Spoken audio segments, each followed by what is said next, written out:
అందరికీ నమస్తేనుల్లా welcome to సాఫ్ సీదా ముచ్చట అందుత జుట్టు లేకుంటే కాళ్ళు పట్టుకున్నట్లా కేకేసార్ తర్వాతనే ఎవ్వలైనా 85 ఏండ్ల వయసులో అధికార దాహం జావక అధికార పార్టీల చేరిండు. సరే పోతపోయిండు. ఆయన కపట నాటకమేందో తెలిసింది. కానీ పోయేటోడు పోక ఇన్నొద్దులు పక్కకు కూసోబెట్టుకొని తన సమాన హోదా ఇచ్చిన కేసీఆర్ను తిట్టిపోసుడు ఏమన్నా పద్ధతేనా? ఇది తిన్న కంచంలా అదేదో చేసిండన్నట్టు కాదా అని అంటుర్రు కేకే గురించి తెలిసినోళ్ళు. అన్నం పెట్టినోనికే సున్నం పెట్టుట్లా కేశవరావును మించినోళ్ళు ఎవ్వలేరేమో. కేసీఆర్ తర్వాత కేసీఆర్ అంత గౌరవం ఇచ్చిండు పార్టీలా. పక్కింటోని కూడా తెలియని ముఖాన్ని రాజ్యసభ ఎంపీని చేసిండు. పట్టుమని 10 ఓట్లు తేలేని శాల్తికి పెద్ద మనిషి అన్న హోదానిచ్చిండు. బిడ్డ ఏడుస్తుంది అంటే జిహెచ్ఎంసీ మేయర్ పదవి ఇచ్చిండు. పార్టీల జనరల్ సెక్రటరీ హోదా ఇచ్చిండు. పార్టీ ఆయనకు తక్కువ చేసింది ఏమున్నది? కానీ ఇలా పార్టీ మారుకుంటే ఏమంటాడు?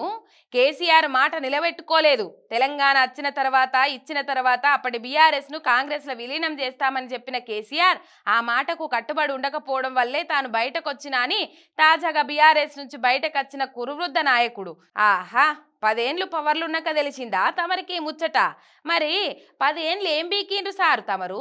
పార్టీల విలీనం చేయనప్పుడు ఏ గుడ్డు గుర్రం పనులు దోమనిక పార్టీలకు వచ్చినావు? నీకు అలవాటై సిగ్గు అనిపిస్తలేదేమో గాని నీ మాటలు వినేటోళ్ళకైతే సిగ్గే అనిపిస్తుందట. అధికారం పోంగనే కాంగ్రెస్ నీ సొంత పార్టీ అని యాదికొచ్చిందా? మరి ఆ పార్టీ అధికారంలో లేనప్పుడు అనిపించలేదా? పెద్ద మనిషి అయినవు గాని ఎందుకు సారు ఇసొంటి బట్టెవాయి మాటలని అంటున్నారట కేకే తీరు చూసిన జనం.